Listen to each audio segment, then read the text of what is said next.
ഷാഹി ഇഫക്റ്റിലേക്ക് ഏവർക്കും സുസ്വാഗതം. കേരളം വികസന കുതിപ്പിൽ പുതുവിസ്മയം തീർക്കുകയാണ്.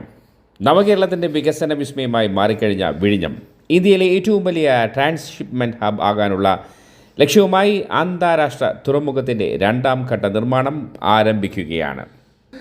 സംസ്ഥാന സർക്കാരിൻ്റെ വികസനോന്മുഖമായ ഇടപെടലുകളുടെ ഫലമായി വിഴിഞ്ഞം അന്താരാഷ്ട്ര തുറമുഖത്തിൻ്റെ 2045 പൂർത്തിയാക്കേണ്ടിയിരുന്ന സമ്പൂർണ്ണ വികസനം 2028 യാഥാർത്ഥ്യമാക്കുവാൻ ഒരുങ്ങുകയാണ്.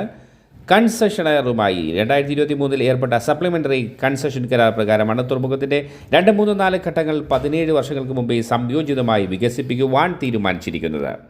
തുറമുഖ പ്രവർത്തനം ആരംഭിച്ച് 1 വർഷം കഴിഞ്ഞപ്പോൾ തന്നെ 710 കപ്പലുകളിൽ നിന്നും 15.13 ലക്ഷം TEU കൈകാര്യം ചെയ്തുകൊണ്ട് മികച്ച പ്രവർത്തന മികവ് തുറമുഖം കാഴ്ചവെക്കുകയും യൂറോപ്പ്, അമേരിക്ക, ആഫ്രിക്ക, ഏഷ്യ തുടങ്ങിയ വൻകരകളിലെ പ്രമുഖ തുറമുഖങ്ങളിലേക്ക് നേരിട്ടുള്ള സർവീസുകൾ ആരംഭിക്കുവാനും ഈ ചുരുങ്ങിയ കാലയളവിനുള്ളിൽ വിഴിഞ്ഞം തുറമുഖത്തിന് സാധിച്ചിട്ടുണ്ട്. ആഗോള സമുദ്ര അധിഷ്ഠിത ചരക്കു നീക്കത്തിൽ ഒരു സുപ്രധാന കണ്ണിയായും ദക്ഷിണേഷ്യയുടെ ഒരു തന്ത്രപ്രധാന വാണിജ്യ കവാടമായും വിഴിഞ്ഞം തുറമുഖം ഇതിനോടകം മാറിക്കഴിഞ്ഞു. ഇന്ത്യയിലെ ആദ്യ ഓട്ടോമാറ്റിക് തുറമുഖമായ വിഴിഞ്ഞം അന്താരാഷ്ട്ര ആഴക്കടൽ തുറമുഖത്തിൻ്റെ 1ാം ഘട്ടം 10 ലക്ഷം TEU കണ്ടെയ്നർ വാർഷിക സ്ഥാപിത ശേഷി 2024 ഡിസംബർ 3 പ്രവർത്തനക്ഷമമാവുകയും തുറമുഖത്തിൻ്റെ വാണിജ്യ പ്രവർത്തനങ്ങൾ വിജയകരമായി പുരോഗമിക്കുകയുമാണ്. ഈ വിജയഗാഥയുടെ തുടർച്ചയെന്നോണം തുറമുഖ വികസനത്തിൻ്റെ തുടർഘട്ടങ്ങൾ അതിവേഗം നടപ്പിലാക്കുവാൻ സർക്കാർ തീരുമാനിച്ചിരിക്കുന്നത്. തുറമുഖം 2ാം ഘട്ടത്തിൽ തുറമുഖ ശേഷി 10 ലക്ഷം TEUവിൽ നിന്ന് 50 ലക്ഷം TEU വരെ ആയി ഉയരും. ബർത്ത് 800 മീറ്ററിൽ നിന്ന് 2000 മീറ്റർ ആയി വികസിപ്പിക്കും. ബ്രേക്ക് വാട്ടർ 3 കിലോമീറ്ററിൽ നിന്ന് 4 കിലോമീറ്ററായി വികസിപ്പിക്കും. മാസ്റ്റർ പ്ലാൻ അനുസരിച്ച് 2ാം ഘട്ടത്തിലെ ആകെ നിക്ഷേപം 9,700 കോടി രൂപയാണ്.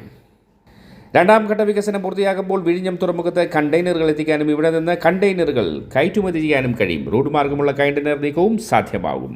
ക്രൂസ് ടെർമിനൽ കൂടി വരുന്നതോടെ വൻകിട യാത്രാ കപ്പലുകൾക്കും വിഴിഞ്ഞത്ത് അടുക്കാനാകും. കേരളത്തിലെ വിനോദസഞ്ചാര രംഗത്ത് വലിയ കുതിപ്പേകുന്നതിനൊപ്പം സാമ്പത്തിക വളർച്ചയ്ക്കും വഴിയൊരുങ്ങും. 2ാം ഘട്ടത്തിൽ നിർമ്മിക്കുന്ന ലിക്വിഡ് ടെർമിനൽ പൂർത്തിയാകുന്നതോടെ വൻ കപ്പലുകൾക്ക് ദീർഘദൂര യാത്രയ്ക്കിടയിൽ ഇന്ധനം നിറയ്ക്കാൻ വിഴിഞ്ഞം തുറമുഖത്തേക്ക് എത്താം. നിലവിൽ വൻപൻ തുറമുഖങ്ങളിൽ മാത്രമേ ഈ സൗകര്യമുള്ളൂ. ഇത് സംസ്ഥാനത്തിൻ്റെ നികുതി വരുമാനത്തെ കാര്യമായി സഹായിക്കും. തെക്കു കിഴക്കൻ ഏഷ്യയിൽ നിന്ന് യൂറോപ്പിലേക്കും തിരിച്ചുമുള്ള യാത്രയ്ക്കിടയിൽ രാജ്യാന്തര കപ്പൽ പാതയ്ക്ക് സമീപത്തു നിന്ന് ഇന്ധനം നിറയ്ക്കാൻ സൗകര്യമുള്ളതിനാൽ കൂടുതൽ കപ്പലുകൾ വിഴിഞ്ഞത്തെ ആശ്രയിക്കും. അധികമായി ഭൂമി വേണ്ട വിഴിഞ്ഞം 2ാം ഘട്ട വികസനത്തിനായി അധികമായി ഭൂമി ഏറ്റെടുക്കേണ്ടി വരില്ലെന്നതാണ് നേട്ടം. 55 ഹെക്ടർ ഭൂമി കടൽ നികത്തിയെടുക്കും. കണ്ടെയ്നർ യാർഡ് വികസിക്കുന്നതോടെ ഒരേ സമയം യാർഡിൽ സൂക്ഷിക്കാവുന്ന കണ്ടെയ്നറുകളുടെ എണ്ണം 35,000 നിന്നും 1 ലക്ഷമായി ഉയരും. ആകെ ക്രെയിനുകളുടെ എണ്ണം 100 ആകും. ഇതിൽ 30 ഷിപ്പ് ടു ഷോപ്പ് ക്രെയിനുകളും 70 യാർഡ് ക്രെയിനുകളും ഉണ്ടാകും. 800 മീറ്റർ ബർത്ത് എന്നത് 2 കിലോമീറ്റർ ആകും. ഇന്ത്യയിലെ ഏറ്റവും വലിയ സ്ട്രേറ്റ് ബർത്ത് തുറമുഖമാകുന്നതോടെ ഒരേ സമയം 4 മദർഷിപ്പ് വിഴിഞ്ഞത്ത് അടുപ്പിച്ച് ചരക്ക് കൈമാറ്റം നടത്താനാകും. പുലിമുട്ടിൻ്റെ നീളം 4 കിലോമീറ്റർ ആക്കും. പുതിയതായി ഷിപ്പിംഗ് കമ്പനികളും ലോജിസ്റ്റിക് കമ്പനികളും വിഴിഞ്ഞത്തേക്ക് എത്തുന്നതിനനുസരിച്ച് തൊഴിൽ അവസരങ്ങൾ വർദ്ധിക്കും. വിഴിഞ്ഞം തുറമുഖത്തിലെ വാണിജ്യ പ്രവർത്തനങ്ങളുടെ ഭാഗമായി ഇതുവരെ ഏതാണ്ട് 106 കോടി രൂപ നികുതി ഇനത്തിൽ സംസ്ഥാന സർക്കാരിന് ലഭിച്ചിട്ടുണ്ട്.